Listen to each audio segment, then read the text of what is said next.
لله وكفى وسلام على عباده الذين اصطفى أما بعد عن أبي هريرة رضي الله تعالى عنه أنه قال قال رسول الله صلى الله تعالى عليه وسلم إذا دخل رمضان فتحت أبواب السماء وفي رواية فتحت أبواب الجنة وغلقت أبواب جهنم وفي رواية وغلقت أبواب جهنم وسلسلة الشياطين وفي رواية فتحت أبواب الرحمة أو كما قال عليه الصلاة والسلام اللهم صل على سيدنا ومولانا محمد وعلى آل سيدنا ومولانا محمد وبارك وسلم أستغفر الله الذي لا إله إلا هو الحي القيوم وأتوب إليه আল্লাহ পাক জাল্লা জালালুহু আমাদের সবাইকে মাফ করে দেন। আল্লাহ পাক আমাদেরকে তার মহব্বত নসিব করে দেন, ইসলাহে কামেল আমাদেরকে নসিব করে দেন। আল্লাহ পাক দয়া করে আমাদেরকে রমজান পর্যন্ত পৌঁছায়া দেন। রমজানের তামাম বারাকাত আল্লাহ পাক নিষ্কর্মে আমাদেরকে হাসিল করার তৌফিক দান করেন। হযরত আবু হুরায়রা রাদিয়াল্লাহু তাআলা আনহু থেকে বর্ণিত, হুজুর পাক সাল্লাল্লাহু তাআলা আলাইহি সাল্লাম বলেছেন, যখনই রমজান মাস শুরু হয়, ইদা দাখালা রমাজান, যখনই রমজান মাস শুরু হয়, ফুতিহাত আবওয়াবুস সামা, সাথে সাথে আসমানের সমস্ত দরওয়াজা সমূহকে খুলে দেওয়া হয়।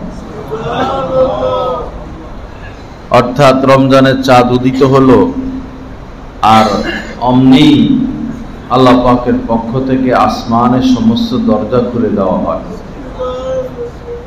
আসমানের সমস্ত দরজা খুলে দেওয়ার উদ্দেশ্য হলো বান্দার নেক আমল সরাসরি আল্লাহ পর্যন্ত পৌঁছে যায় এবং আল্লাহ পাকের দয়া, মেহেরবানি, রহমত মুসুলধার বান্দার উপরে অবতীর্ণ হতে থাকে। এবং অন্য বর্ণনা এসেছে ফতিহাত আবওয়াবুল জান্নাহ, জান্নাতের সমস্ত দরওয়াজা সমূহকেও খুলে দেওয়া হয়। ফতিহাত আবওয়াবুল জান্নাহ ওয়াগুলিকাত আবওয়াবু জাহান্নামা, এবং জাহান্নামের সমস্ত দরওয়াজা সমূহকে বন্ধ করে দেওয়া হয়। ওয়াসুলসিলাতি শায়াতিন, এবং শয়তানকে আবদ্ধ করা হয়, বন্দী করা হয়। অন্য বর্ণনা এসেছে ফুতিহাত আবওয়াবুর রহমা, আল্লাহ পাকের রহমতের যত দরওয়াজা সমস্ত দরওয়াজা খুলে দেওয়া হয়। আল্লাহ পাক আমাদেরকে বেশুমার রহমত পাওয়ার তৌফিক দান করেন। রমজান মাস একজন মানুষের জীবনে বারবার আসবে না, এমন সুযোগ একজন মানুষ বারবার পাবে না। প্রথমত আমাদের এই কামনা বাসনা দোয়া থাকবে, আল্লাহ রমজান পর্যন্ত পৌঁছায়া দেন। এবং পাশাপাশি আল্লাহর কাছে এই কামনা থাকবে এবং আমাদের এই প্রস্তুতি এবং এই মানসিকতা যে হয়তো আমরা আর রমজান মাস নাও পেতে পারি।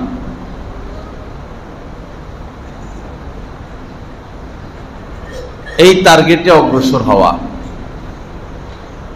যে মানুষটা মনে করে আগামীকাল আমার মৃত্যু নিশ্চিত, তার ফাঁসি কার্যকর হবে আগামীকাল রাত 12টায়, সে এখন কি করবে? সে তো এখন জিকির, আজকার, ইবাদত, বন্দেগী আল্লাহকে নিয়ে ব্যস্ত থাকবে। আগামীকাল রাত 12টা ফাঁসি নিশ্চিত। সে এখন আর ধূমপান করবে না, মদ পান করবে না, জুয়া খেলবে না, সে অলস হয়ে বসে থাকবে না, কারণ সে নিশ্চিত। ঠিক আমরা মনে করব যে এই রমজান মাসই আমাদের শেষ মাস, হয়তো আর রমজান আমরা পাবো না। এই জন্য একটা মিনিট যেন নষ্ট না হয়, ঘন্টা না, দিন না, রমজান মাসের একটা মিনিট যেন আমাদের নষ্ট না হয়। তো সার্বক্ষণিক যে কোনো ইবাদতে ব্যস্ত থাকা, হয় জবানে অথবা অন্তরে অন্তরে অথবা হাত পায়ের দ্বারা, আল্লাহকে নিয়ে ব্যস্ত থাকা, আল্লাহর সাথে থাকা, আল্লাহ পাকের হয়ে থাকা, আল্লাহর সাথে থাকা, আল্লাহ পাকের হয়ে থাকা। একজন মানুষ সার্বক্ষণিক জবানের দ্বারা আল্লাহকে ডাকতে পারে না, কিন্তু একজন মানুষ সার্বক্ষণিক অন্তরের দ্বারা আল্লাহকে স্মরণে রাখতে পারে, সার্বক্ষণিক। এবং এটা অন্তরের জন্য, একজন মানুষের জন্য স্বস্তিদায়ক, আরামদায়ক, শান্তির কারণ, পেরেশানি মুক্তির কারণ, দিলে দিলে আল্লাহর স্মরণ। তো এক মিনিটও রমজান মাসে নষ্ট না হওয়ার এও এক অর্থ যে আমরা এক মিনিটের জন্য আল্লাহকে বলবো না। আল্লাহ পাক আমাদের সবাইকে তৌফিক দান করেন। একদিন এমন হলো, নবীজি মসজিদে আসলেন, খুতবা দিবেন। তো প্রথম মিম্বারে পা রাখলেন এবং বললেন আমিন।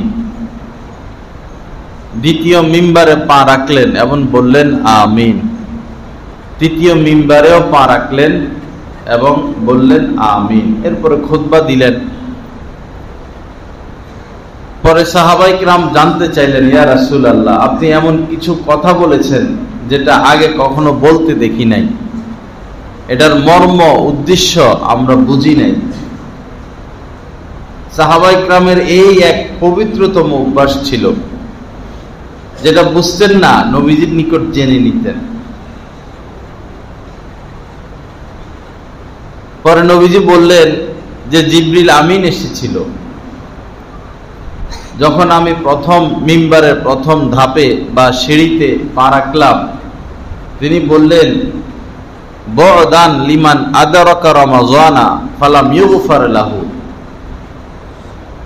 ওই লোক ধ্বংস হয়ে যাক, বরবাদ হয়ে যাক, হালাক হয়ে যাক, যে রমজানের মতো মাস পেয়েও নিজের গুনাহকে ক্ষমা করিয়ে নিতে পারল না, নিজের পাপকে ক্ষমা করাইয়া নিতে পারল না, সে ধ্বংস হয়ে যাক।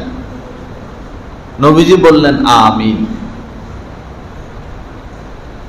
নবীজি বললেন, আমি যখন দ্বিতীয় ধাপে পা রাখলাম, তো জিবরিল আমিন বললেন, যার সামনে আপনার নাম উচ্চারণ করা হয় আর সে দুরূদ না পড়ে, সেও ধ্বংস হয়ে যায়। নবীজি বললেন আমিন। তৃতীয় ধাপে যখন আমি পা রাখলাম, জিবরিল আমিন বললেন, যে ব্যক্তি তার পিতা মাতাকে বৃদ্ধা অবস্থায় পায়, দুইজনকে অথবা একজনকে, তাদের খেদমত করে তাদেরকে রাজি খুশি করায়া জান্নাত কামিয়ে নিতে পারলো না, সেও ধ্বংস হয়ে যাক। নবীজি বললেন আমিন। তো এই হাদিসের তিনটা বিষয় আমাদের সামনে আসলো এবং তিনটাই গুরুত্বপূর্ণ। প্রথমে হলো রমজান মাস, আল্লাহু উতাকাউ মিনান নার। এক হাদিসের মধ্যে এসেছে,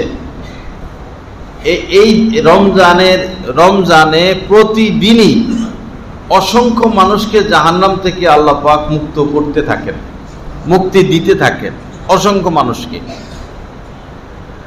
এখন আমার আপনার নাম জান্নাতীদের লিস্টিতে না জাহান্নামের লিস্টিতে আমাদের তো জানা নাই। জানা না থাকুক, কিন্তু আল্লাহর কাছে মাপ চাইতে থাকা, ক্ষমা চাইতে থাকা। জাহান্নামের লিস্টিতে নাম থাকলেও যেন আল্লাহ পাক নামটা কেটে দেন। আর এখনই এটা সময়, এখনই নাম কাটানোর সময়। তো রমজান এমন একটা সময় যে আল্লাহ দয়ার, কেমন যেন আল্লাহ এই মাসে আর অসন্তুষ্ট না।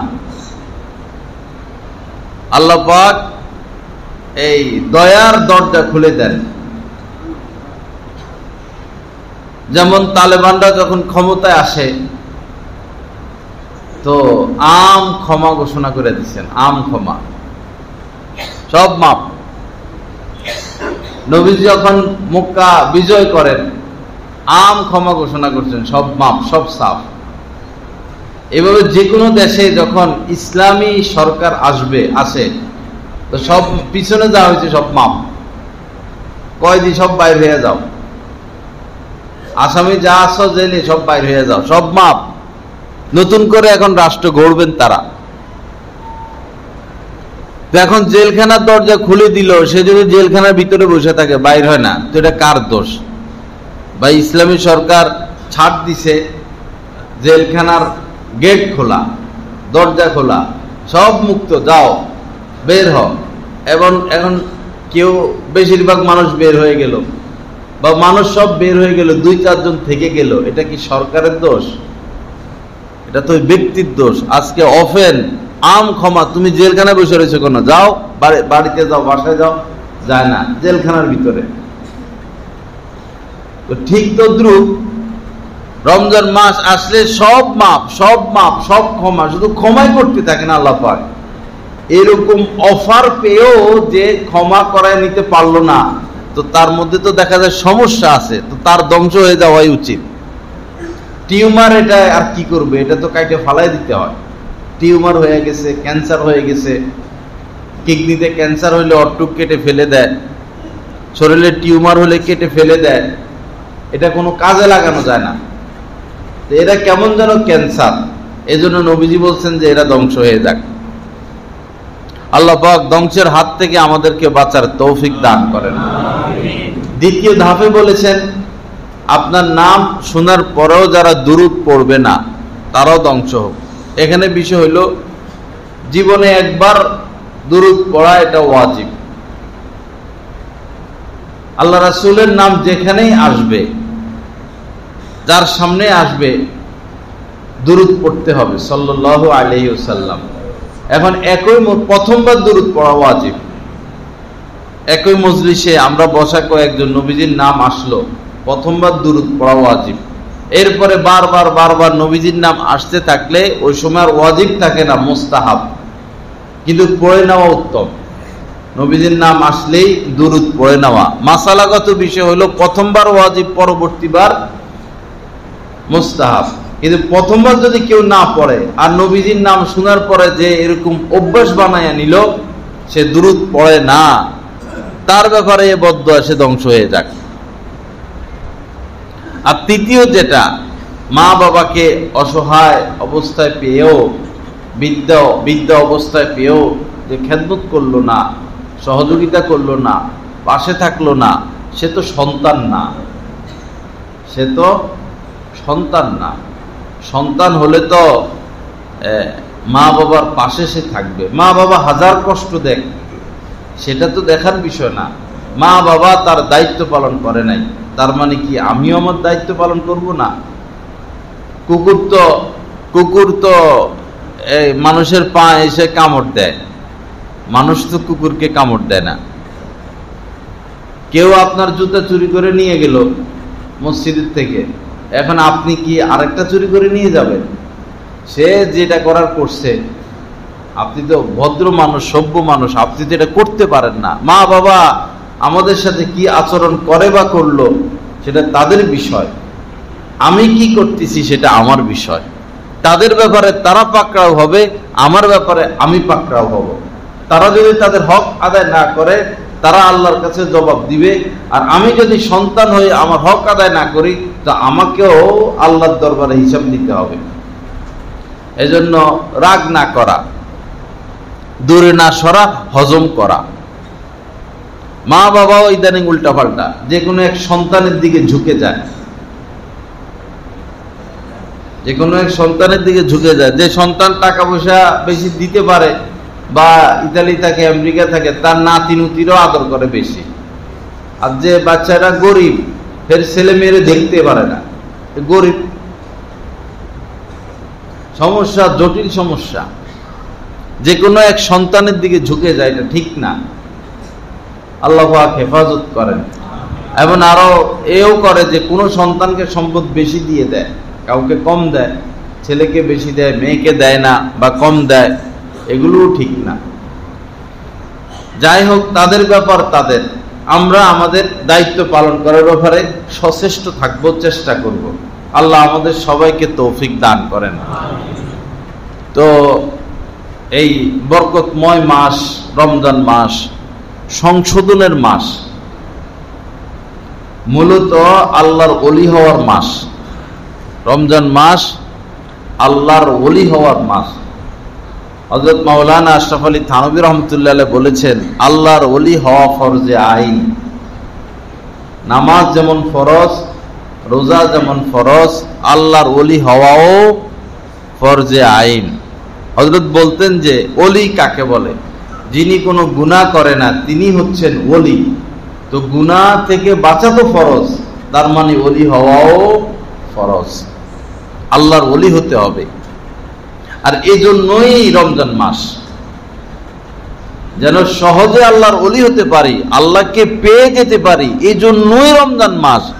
আফসোস ওই সমস্ত ভাইদের প্রতি যারা জীবন দ্বীনের খেদমতে ব্যস্ত, আসলেও খেদমত করে জান প্রাণ দিয়ে, কিন্তু আল্লাহকে পাওয়ার কোনো পিপাসা তাদের মধ্যে দেখা যায় না। আল্লাহর হওয়া, আল্লাহকে পাওয়া, আল্লাহকে মহব্বত করা, আল্লাহর জন্য সবকিছু উৎসর্গ করা, যে ছটফটানি আল্লাহর জন্য, অস্থিরতা আল্লাহ পাকের জন্য, বেচাইনি আল্লাহর জন্য, এটা দেখা যায় না। দিনের কাজ করতেই আছে, হজ উমরা একটার পর একটা করতেই আছে, সারা দিন ওয়াজ মাহফিল নিয়ে ব্যস্তই আছে, ইসলামী রাজনীতি নিয়ে ব্যস্তই আছে, ইসলামী তাবলীগ নিয়ে ব্যস্তই আছে, মাদ্রাসায় পড়াইতে আছে, করতেই আছে, দান সদকা করতেই আছে, মসজিদ নির্মাণ করতেই আছে, মাদ্রাসার খেদমত করতেই আছে। বাবা, এগুলার দ্বারা উদ্দেশ্য তো হলো আল্লাহর ওলি হওয়া, আল্লাহর সাথে নিসবত কায়েম করা, তাআল্লুক মা আল্লাহ কায়েম করা। আপনি আসলটা কতটুকু হাসিল করলেন? তাআল্লুক মা আল্লাহ কতটুকু হাসিল হলো? নিসবত মা আল্লাহ কতটুকু হাসিল হলো? আল্লাহ পাকের সাথে গভীর নিবিড় কতটুকু হাসিল হলো? আসলটাই না হলে তো সবই বরবাদ। আসল তো এটা, আল্লাহ পাকের সাথে নিসবত কায়েম হওয়া, গভীর নিবিড় সম্পর্ক কায়েম হওয়া, একটা যোগাযোগ তৈরি হওয়া, সৃষ্টি হওয়া। সেটার খবর নাই, সেজদার উপর সেজদা দিতেই আছে। ভাই, কত নামাজ পড়বেন? কত নামাজ পড়তে পারবেন আপনি? তেলাওয়াতের উপর তেলাওয়াত করতেই আছে, কিন্তু মাকসাদ কি? মাকসাদ তো হচ্ছে আল্লাহর মহব্বত, আল্লাহ পাকের সান্নিধ্য। হযরত মাওলানা আশরাফ আলী থানভী রহমতুল্লাহ আলাইহি বলেছেন, নিসবত মা আল্লাহ মানে হচ্ছে অন্তঃকরণ, তাআল্লুক মা আল্লাহ, নিসবত মা আল্লাহর মানে হচ্ছে অন্তঃকরণের সংযোগ। অন্তঃকরণের সংযোগ, ভিতরে ভিতরে এক সংযোগ কায়েম হবে আল্লাহ পাকের সাথে, এবং এটা বাড়তে থাকবে, বাড়তে থাকবে, বাড়তে থাকবে। সংযোগ কায়েম হওয়ার পর, তাআল্লুক মা আল্লাহ কায়েম হওয়ার পরে এটার আর শেষ নাই। এটা সাগরকে সাগর, যে যতটুকু যাইতে পারে, কিন্তু তাআল্লুক মা আল্লাহ কায়েম হওয়া মাকসাদ। এরপরে মানুষ যতটুকু আগাইতে পারে।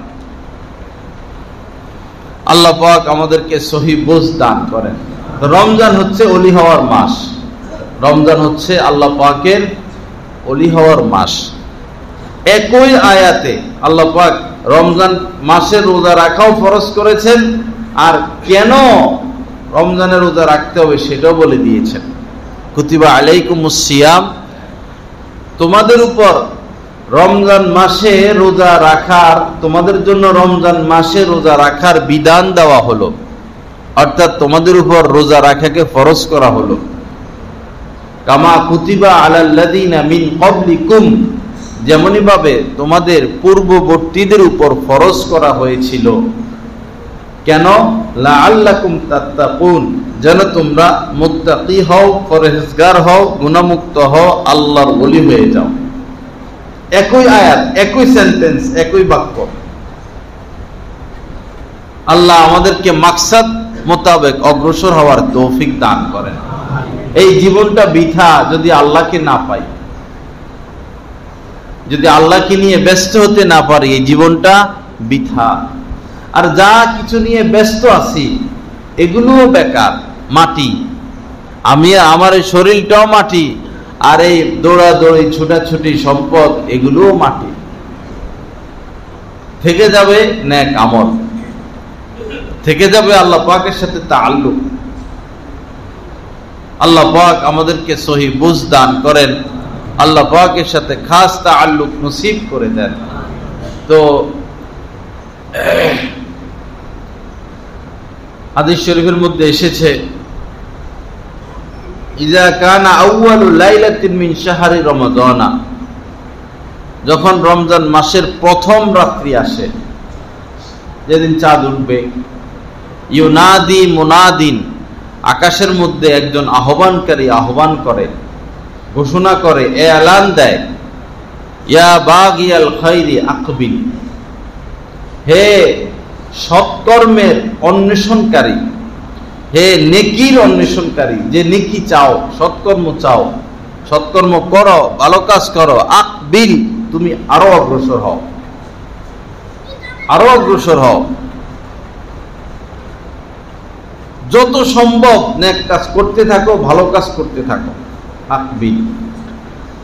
এবং এই এলানও করে, ওয়া বাগিয়া শাররি আকসির, হে পাপী, হে পাপের অন্বেষণকারী, যে খুঁজে খুঁজে শুধু পাপই করো, গুনাইদার মাকসাদ আকসির, এখন তো অন্তত এটা ছেড়ে দাও। রমজান মাস শুরু হয়েছে, এখন অন্তত পাপের কাজ ছেড়ে দাও, অন্যায় ছেড়ে দাও, জুলুম ছেড়ে দাও, সুদ খাওয়া ছেড়ে দাও, ঘুষ খাওয়া ছেড়ে দাও।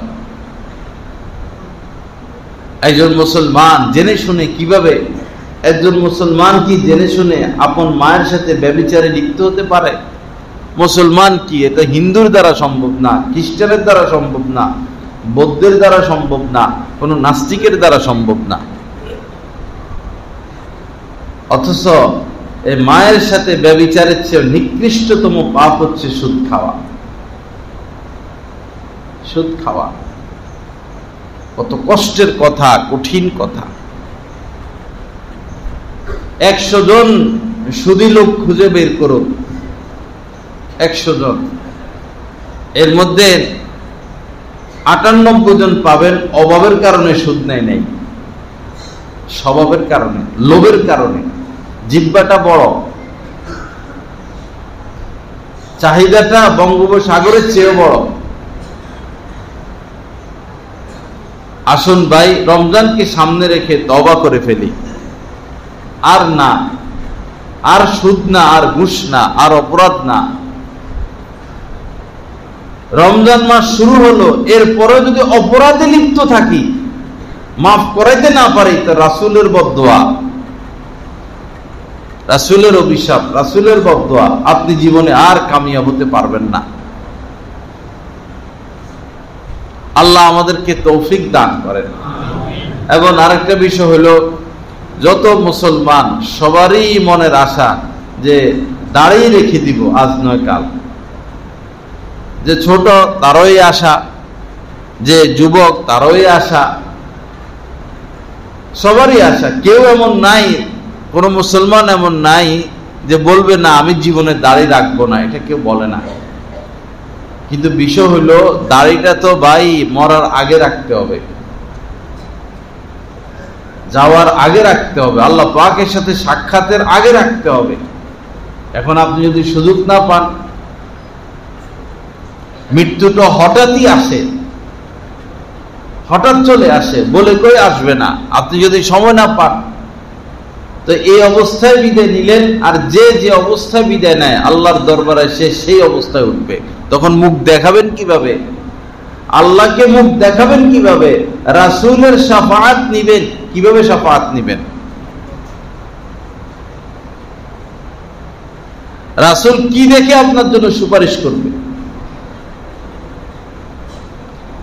এজন্য হিম্মত করে ফেলে আল্লাহর নাম নিয়ে। আমরা দাড়ি রেখা ঠকি নাই, এই দাড়ির বরকতে খাইতেছি, সুন্নতের বরকতে আল্লাহ পাক ইজ্জত দিয়েছেন, সম্মান দিয়েছেন। আল্লাহর রাস্তে দাড়িগুলো রেখে দেই। আর যাদের ওরকম হিম্মত না হয়, আমার একটু পরামর্শ যে রমজানে আপনি হাত দিবেন না, রমজানের পরেরটা পরে নতুন করে আবার একটা সিদ্ধান্ত হোক, রমজান পর্যন্ত যেন সকল মুসলমানের চেহারার মধ্যে দাড়ি চলে আসে। একটা ধার্মিকতার ভাব যেন চলে আসে, একটা নূর যেন চলে আসে। যার চেহারায় দাঁড়িয়ে আসলো কেমন যেন নূর চলে আসলো, বরকত চলে আসলো, কল্যাণ চলে আসলো। আর যার চেহারায় দাঁড়িয়ে নাই, নূর নাই, বরকত নাই, এই দাড়ি আপনাকে হাজারো পাপ থেকে রক্ষা করবে, হাজারো পাপ থেকে। আপনার সম্মান অনেক উদ্দেশ্যে নিয়ে যাবে। আপনি দেখে দেখুন না, একটু কদম দিয়ে দেখুন না, এখানে কোনো পরাজয় নাই। মানুষ বিভিন্ন ব্যবসা শুরু করে,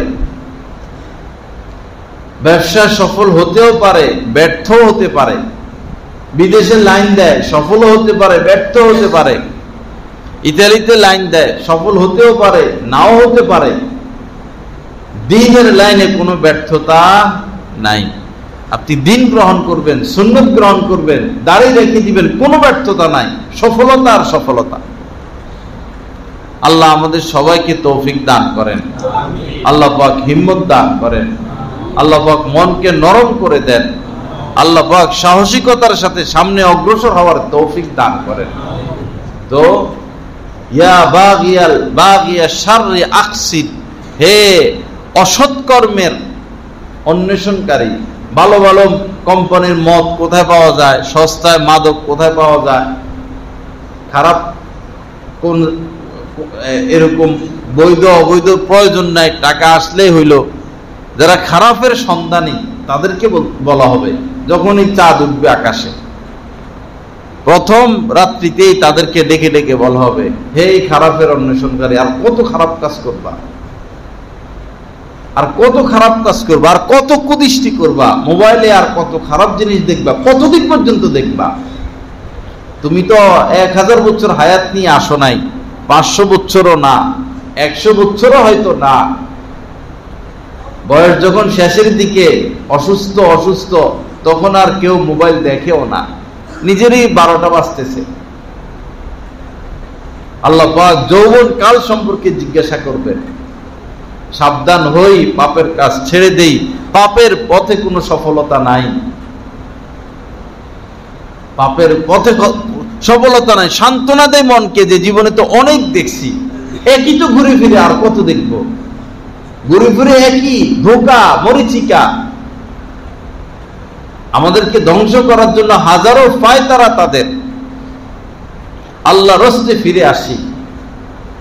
আপনার সন্তানের প্রতি আপনি দয়া করেন, হে পিতা, আপনার মেয়েটার প্রতি, ছেলেটার প্রতি দয়া করেন, ডিশ লাইনটা কেটে দেন, তাদেরকে জাহান্নামে ঠেলে দিবেন না। আপনার অজান্তেই তারা জিনা ব্যভিচারে লিপ্ত হচ্ছে, আপনার খবর নাই।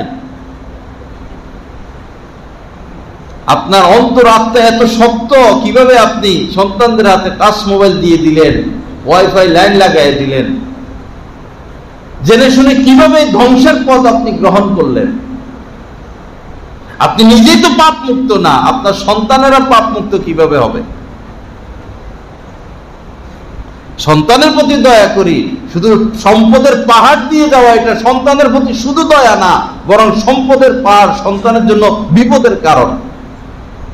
আরো উন্মাদ হয়ে যাবে সে, আরো বেপরোয়া হয়ে যাবে সে, আরো স্বেচ্ছাচারী সে হয়ে যাবে। সম্পদের চাবিটা তার হাতে আসলে তার মাথা গরম হয়ে যাবে। ভুল করবেন না ভাই, সব জায়গায় ভুল করতে নাই, বিবেককে জাগিয়ে তুলি। আল্লাহ পাক বিবেক দিয়েছেন সবাইকে, বিবেককে জাগিয়ে তুলি। অন্ধ সব ক্ষেত্রে অন্ধতা ঠিক না, সব ক্ষেত্রে চোখ বুজে থাকা ঠিক না। জাহান্নামে আগুনের ব্যাপারে অন্তত চোখ বুজে থাকা ঠিক না। নিজে বাঁচি, সন্তানদেরকে বাঁচাই। কেন আপনার মেয়ে পর্দা করবে না? কেন আপনার স্ত্রী পর্দা করবে না? এদেরকে পালেন কেন, খাবান কেন, এদেরকে এদের জন্য খরচ করেন কেন, এদের সাথে কথা বলেন কেন? আপনি আপনার মেয়ে পর্দা করে না, তার সাথে কথা কিসের, সম্পর্ক কিসের? আপনার স্ত্রী পর্দা করে না, তার সাথে সম্পর্কের দরকার কি? এত ভালোবাসা কেন তার সাথে? যে আল্লাহর নাফরমানি করে সে তো আপনারও নাফরমানি করবে। এরা তো নাফরমান। ওয়ালা ইয়াকুল তুয়ামাকা ইল্লা তাকিয়্যুন, নবীজি বলেছেন মুত্তাকি ব্যতীত যে কেউ যেন তোমাদের দস্তরখানায় না বসে খানা না খায়। সন্তান স্ত্রী যদি মুত্তাকি না হয়, এদের জন্য খরচ করতে নবীজি নিষেধ করছেন। আগে মুত্তাকি বানাও এদেরকে। এরা খোদার নাফরমান। নাফরমান কেন পালবেন আপনি? যে খোদার নাফরমানি করে সে মা বাবার নাফরমানি করতে কোনো যাররা পরিমাণ দ্বিধা করবে না। স্বার্থ যতক্ষণ দিতে পারবেন স্ত্রী সন্তানকে, ততক্ষণ আব্বু আব্বু বলবে। দেওয়াটা বন্ধ করেন, আপনাকে আর তারা চিনে না, আপনার দাম নাই। আল্লাহ পাক সহি বুঝ দান করেন। আল্লাহ পাক আমাদেরকে হেদায়েত দান করেন।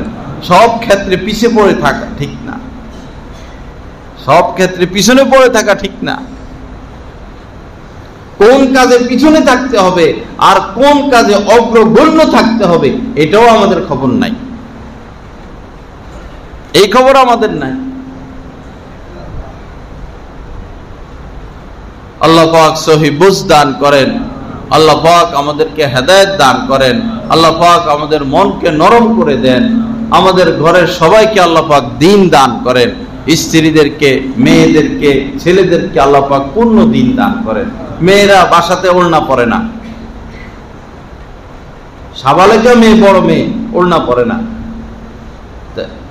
যে মেয়ে, বড় মেয়ে ওড়না ছাড়া ঘুরে, সে পিতার সামনে আসবে কিভাবে? পিতা আর মেয়ের মধ্যে তো পর্দা আছে, চেহারা দেখতে পারবে, হাত দেখতে পারবে, পা দেখতে পারবে, এখন গায়ে কিছু নাই, তো পিতার নজর যাচ্ছে না মেয়ের দিকে? বড় ভাইয়ের নজর যাচ্ছে না, চাচার নজর যাচ্ছে না? এই বেহায়া মেয়ে ঘরে রাখছেন কিসের জন্য? এই নির্লজ্জ মেয়ে ঘরে রাখছেন কিসের জন্য? এতটুকু শাসন করতে পারেন না পিতা হয়ে? কেন পিতা হয়েছেন আপনি? আপনি পিতা হইলেন কেন? আপনি তো সমাজ নষ্ট করতেছেন। ঘরের মধ্যে ওলনা পড়ে না, রাস্তায় আসলে নাম কেউ আসছে, গায়ে রাখলে রাখলো, না রাখলে না রাখলো, ঠিক এগুলো।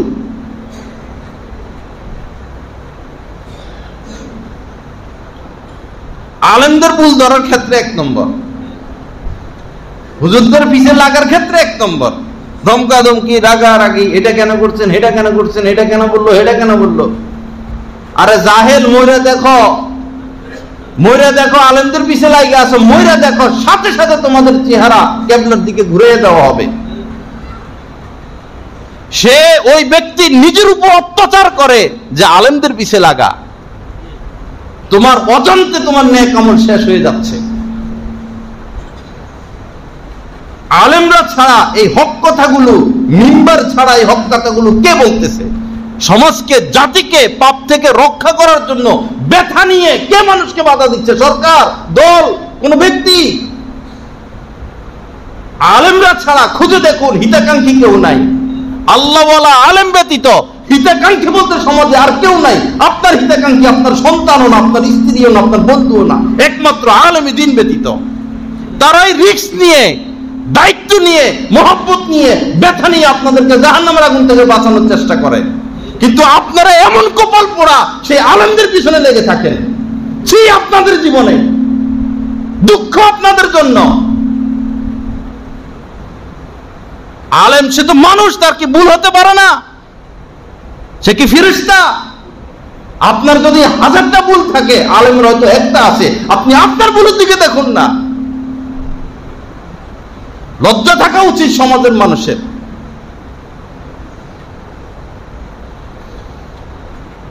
আল্লাহ পাক আমাদেরকে মাফ করেন। আল্লাহ পাক সহি বুঝ দান করেন। আল্লাহ পাক আমাদেরকে ইসলাহ নসিব করেন। এটাই মাসালা। হক্কানি আলেমদের, বিদ্বেষকারীদের নেক আমল আপনাতেই শেষ হয়ে যায়, থাকে না। আমল করবেন, কাজ হবে না। কারণ নবীজি বলেছেন, খাসাতুহু, আলেমরা হচ্ছে আল্লাহ পাকের বিশেষ ব্যক্তি, আল্লাহর খাস লোক।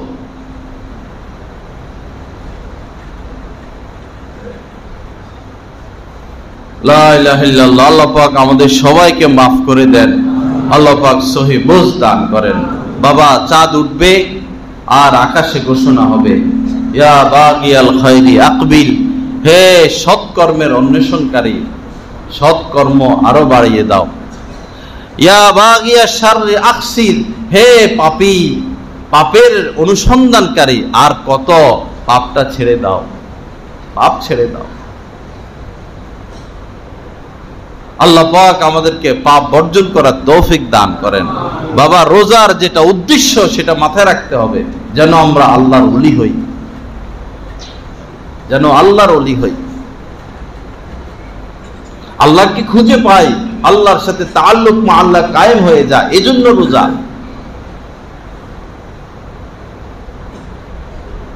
এজন্য সামাজিকভাবে আমাদের কিছু দায়িত্ব নিতে হবে। কোথায় কোনো গান বাজনা চলবে না,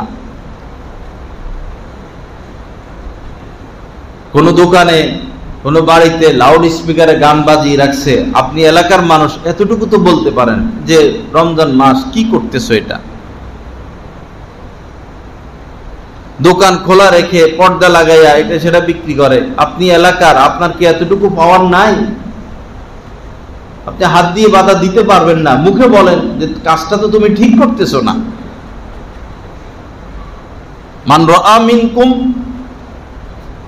মুনকারান ফালিয়ুগাইয়িরহু বিয়াদিহি, নবীজি বলেছেন অন্যায় কাজ দেখলে, যে অন্যায় কাজ দেখবে সে হাত দ্বারা এটা প্রতিহত করবে।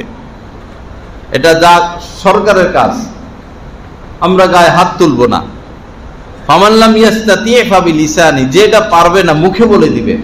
একটা দোকানে দিনের বেলা এভাবে পরোটা বিক্রি করে, সিঙ্গারা বিক্রি করে, এই মহল্লায় 500 জন মানুষ বসবাস করে বা 200 জন বসবাস করে, 200 জন প্রতিদিন যায় একবার বলে আসবে, বাবা, ভাই, চাচা, ভাতিজা, তুমি যেটা করতেছো কাজটা ঠিক না। 200 জন লোক 200 বার বলে আসলে তার ভিতরে কি আসর হবে না? প্রতিদিন একবার বলে আসেন না, বা সকালে একবার বলেন, বিকেলে একবার বলেন, তুমি যেটা করতেছো কাজটা ঠিক না, এমনি ছেড়ে দিবে। কুনতুম খায়রা উম্মাতিন, আমরা যে শ্রেষ্ঠ জাতি, শর্ত আছে, শুধু মুখে চাপা মারলে হবে না আমরা শ্রেষ্ঠ জাতি, শ্রেষ্ঠ জাতির কাজ করতে হবে। কুনতুম খায়রা উম্মাতিন উখরিজাত লিন-নাস, তোমরা শ্রেষ্ঠ জাতি, মানুষের কল্যাণার্থে তোমাদেরকে সৃষ্টি করা হয়েছে। তোমাদের দায়িত্ব দুইটা, তা'মুরুনা বিল মা'রুফ ওয়া তানহাউনা আনিল মুনকার, তোমরা সৎ কাজের আদেশ করবা, অসৎ কাজ থেকে মানুষকে বিরত রাখবা। শুধু সৎ কাজ করে যাব, সৎ কাজের আদেশ করব, নামাজ রোজার দাওয়াত দিব, এটা অর্ধেক হলো। আবার শুধু অসৎ কাজ থেকে নিষেধ করব, সৎ কাজের আদেশ করব না, এটা অর্ধেক হলো। দুটোটা যখন সমান হবে তখন আপনি শ্রেষ্ঠ জাতি। তা'মুরুনা বিল মা'রুফ ওয়া তানহাউনা আনিল মুনকার, সৎ কাজের আদেশ করা, অসৎ কাজের নিষেধ করা। এখানে জুয়া খেলতেছে, জীবনে একবার নিষেধ করলেন না। এখানে পাপের কাজ হচ্ছে, জীবনে একবার বাধা দিলেন না। এখানে অন্যায় কাজ হচ্ছে, আপনার ঘরে অন্যায় কাজ হচ্ছে, আপনার আত্মীয়স্বজনের মধ্যে অন্যায় কাজ হইতেছে, আপনি বাধা দিলেন না, আপনি দেখেও না দেখার ভান করেন, তো আপনি তো শ্রেষ্ঠ জাতি হলেন না, কুনতুম খায়রা উম্মাতিন হলেন না।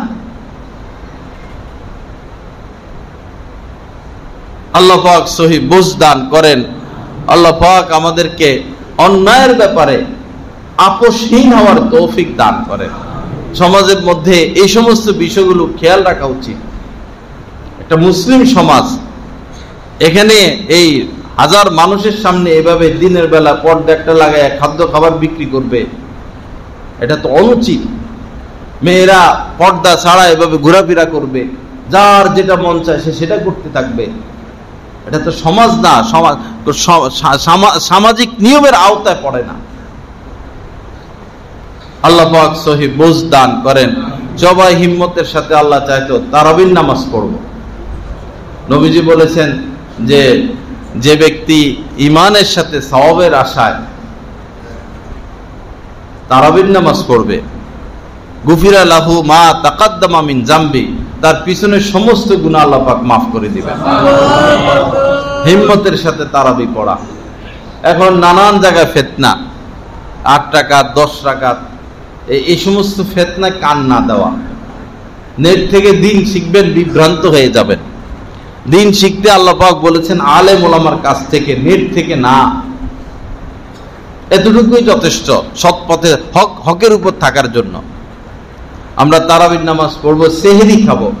নবীজি বলেছেন তাসাহারু, তোমরা সেহরি খেও, ফা ইন্না ফিস সাহুরি বারাকা, কেননা সেহরির মধ্যে বরকত আছে।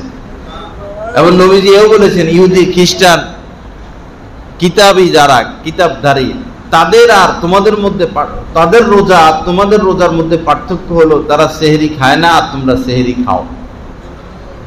এবং এও বলেছেন যে খেজুর কতই না উত্তম সেহেরি, কিছু হলে অন্তত খেয়ে নেওয়া।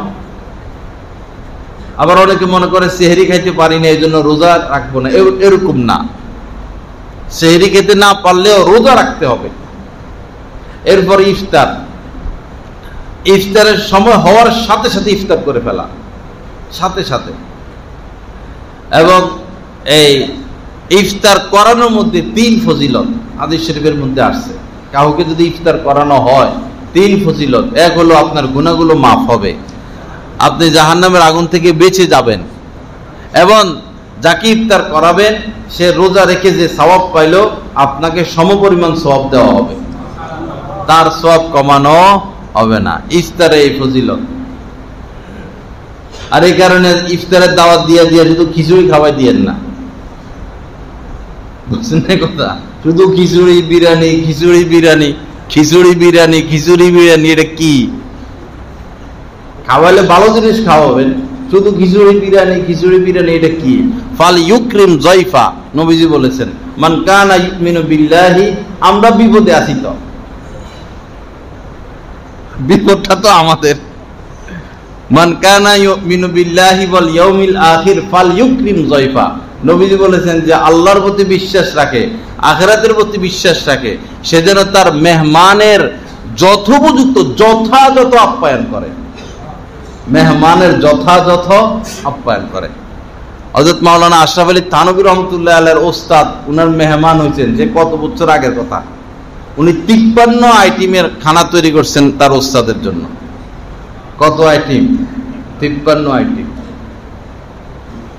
যাকে খাওয়ান ভালো করে খাওয়াবেন, 10 জনের দরকার নাই, একজনকে ইফতার করাইয়া দেন। বাকি খেজুর দিয়ে ইফতার করাইলেও আপনি ওই সওয়াবটা পেয়ে যাবেন। যে সওয়াবের কথা বলা হয়েছে, খেজুর দিয়া করাইলেও সে সওয়াব পেয়ে যাবে। লা ইলাহা ইল্লাল্লাহ। এরপরে এই জিকির ফিকিরে থাকা, যে কোনো একটা কাজে ব্যস্ত থাকা। যেহেতু এটা কোরআন নাজিল হওয়ার মাস, প্রতিদিন কিছু সময় কোরআন তেলাওয়াত করা। কোরআন তেলাওয়াত করতে পারেন না, যে সূরাগুলো পারেন, ওযু করে কোরআন শরীফটা খুলে ওই সূরাটাই বারবার পড়েন না। সূরা ফাতিহা পারেন, কুল হুয়াল্লাহ পারেন, ইন্না আতাইনা পারেন, আলাম তারা পারেন, ওটা পড়েন না, তাও তেলাওয়াতের বরকত পেয়ে যাবেন। কোরআন নাজিল হওয়ার মাস, কিছু সময় কোরআন তেলাওয়াত করা চাই। আর যারা একদম পারেন না, বিভিন্ন জায়গায় বয়স্কদের আছে, কোর্স আছে, আমাদের এখানেও চালু হবে, প্রথম রোজার থেকে চালু হবে, এখনো চালু আছে, বাদ জোহর, এবং অন্যান্য মসজিদও আছে। আমাদের এখানে খুব দক্ষ কারি দ্বারা প্রশিক্ষণ দেওয়া হয়। অলসতা না করে এই 1 ঘন্টা সময় দেওয়ার চেষ্টা করব।